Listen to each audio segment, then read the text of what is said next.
D'aujourd'hui, c'est des homonymes. On va savoir qu'est-ce que ça veut dire des homonymes. Alors, suivez avec moi. Je découvre. Dans la nuit, son petit frère a perdu une dent. Selim va au bord de la mer avec sa mère. Monsieur le maire est venu dans notre classe. À la fin de cette histoire, Loulou n'a plus faim. Alors, pour savoir qu'est-ce que ça veut dire les homonymes, on va essayer de répondre aux questions. Dans chaque phrase, que constates-tu pour les mots en gras à l'oral? Alors, la première phrase, on a dans. La deuxième, on a mère. La troisième, on a faim. Alors, que constates-tu? Je constate que dans et dans se prononcent de la même façon. Mère se prononce de la même façon. Fin se prononce aussi de la même façon. Alors, à l'écrit, que remarques-tu à l'écrit? Est-ce qu'ils s'écrivent de la même façon? Non. Dans s'écrit avec ANS, mais dans avec ENT. Mère, la mère avec ER, mère avec E accent, RE. Et le maire avec AIRE. Alors, ils ne s'écrivent pas de la même façon. Aussi fin. Vu? Alors, les mots en gras, ce sont des mots qui se prononcent de la même façon, mais ne s'écrivent pas de la même façon. Alors, à partir de réponses de ces questions, on peut dire que ce sont des homonymes. Qu'est-ce que ça veut dire des homonymes? Les homonymes, ce sont des mots qui se prononcent, la prononciation de la même façon, mais ne s'écrivent pas de la même façon. Alors, concernant le sens, est-ce qu'ils ont le même sens? Non, bien sûr. Dans la nuit, c'est-à-dire à la nuit. Une dent, c'est-à-dire les dents, comme vous voyez ici. Par exemple, la mer, là où il y a la plage, il y a le sable, les poissons et ainsi de suite. Et la mer, c'est la maman. Faim, c'est la faim. La faim, le début, le contraire, c'est la faim.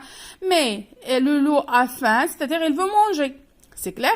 Alors, ce sont des mots qui se prononcent de la même façon, ne s'écrivent pas de la même façon et n'ont pas le même sens. Alors, ce sont des homonymes. On dit que les homonymes, ce sont des mots qui se prononcent de la même façon, mais ils n'ont pas le même sens et s'écrivent d'une façon différente. C'est ça la définition des homonymes. Maintenant, on passe à la deuxième question. Cherche le mot lait dans le dictionnaire et recoupe son homonyme. C'est-à-dire quoi? C'est-à-dire, par exemple, lorsque je vais chercher le mot lait dans le dictionnaire, à la fin de l'explication, je trouve homonyme de points. Alors, je peux trouver lait avec des et lait, l'article défini. Alors, vous savez, les pommes, les classes, ainsi de suite. Alors, c'est un article défini qui indique le pluriel. Et on a lait, c'est un adjectif qui exprime quelqu'un qui n'est pas bon. Alors, laid, c'est le contraire de bon. Le féminin, c'est laide. Mais au masculin, ça se prononce lait de la même façon que lait avec T. C'est clair? La leçon d'aujourd'hui était très facile, les homonymes. Alors, la règle page 218, c'est la dernière règle de l'orthographe. Alors, certains mots se prononcent de la même façon, mais ont des sens différents et s'écrivent souvent différemment. Ce sont des homonymes. Alors, certains mots se prononcent de la même façon, mais ont des sens différents et s'écrivent souvent différemment. Ce sont des homonymes. C'est clair? Alors, ou bien on peut dire les homonymes, ce sont des mots qui se prononcent de la même façon, mais ont des sens différents et s'écrivent souvent d'une façon différente. C'est clair? Alors, le dictionnaire nous donne l'orthographe. Boire du lait, être laid. Alors, boire du lait, être laid. Alors, ils se prononcent de la même façon, mais ils s'écrivent d'une façon différente et ont un sens qui est, ou bien ont deux sens différents. C'est clair? Le lait, c'est ce qu'on boit. Et le lait, l'adjectif lait, c'est-à-dire quelqu'un qui n'est pas bon. C'est le contraire de bon. Allez-y, maintenant, on passe aux exercices. L'exercice 1. Complète chaque phrase avec l'homonyme qui convient. Tu peux t'aider du dictionnaire. Alors, nous sommes assis au premier. On a rang et on a rang devant la scène. Alors, si je n'arrive pas à faire la différence entre rang avec END et rang avec ANG, je dois chercher dans le dictionnaire. Alors ici, nous sommes assis au premier. Rang, il vient le verbe rendre. Mais rang, c'est le rang, là on peut s'asseoir. Alors je vais entourer rang, celle-là. C'est clair?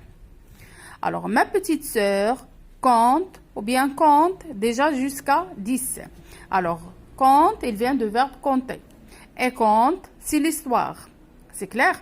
Alors ici, on a jusqu'à 10. Alors c'est compte avec PTE, c'est qu'il vient de verbe compter. Ma petite sœur compte déjà jusqu'à 10. Paul, c'est coincé le pouce ou bien pouce dans la portière de la voiture. Alors, coincé quoi? Coincé le pouce, celui-là, dans la portière de la voiture. Le cuisinier goûte ou bien goûte les sauces. Alors, goûte qui vient de verbe goûter. Alors, avec U accent circonflexe, TE. Il vient de verbe goûter. Et ça, c'est la goutte d'eau, par exemple. C'est clair? Le deuxième exercice.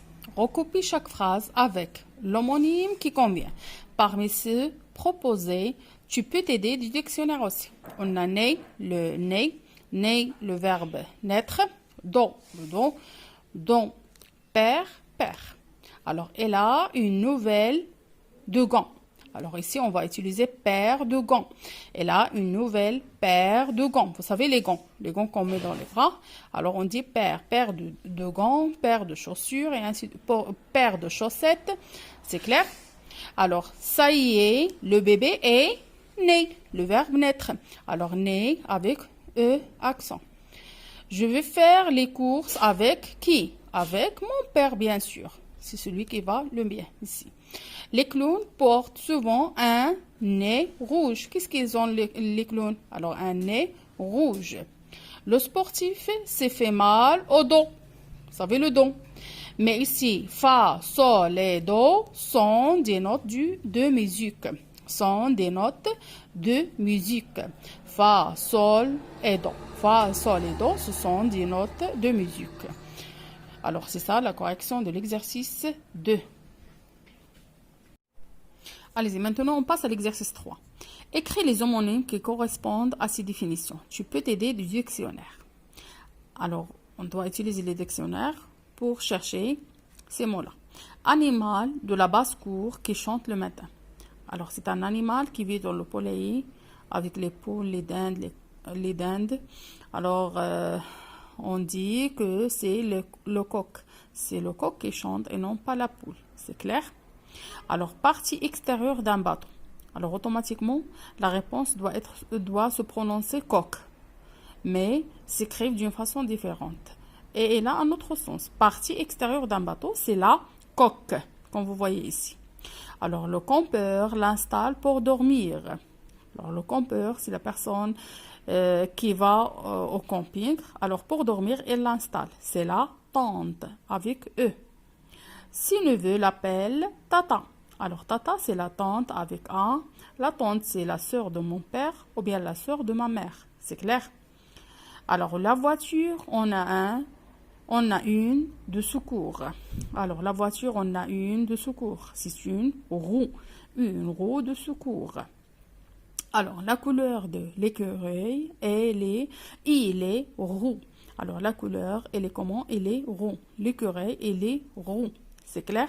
Alors, roux avec E, roux avec X. Tente avec A, E, tente avec A.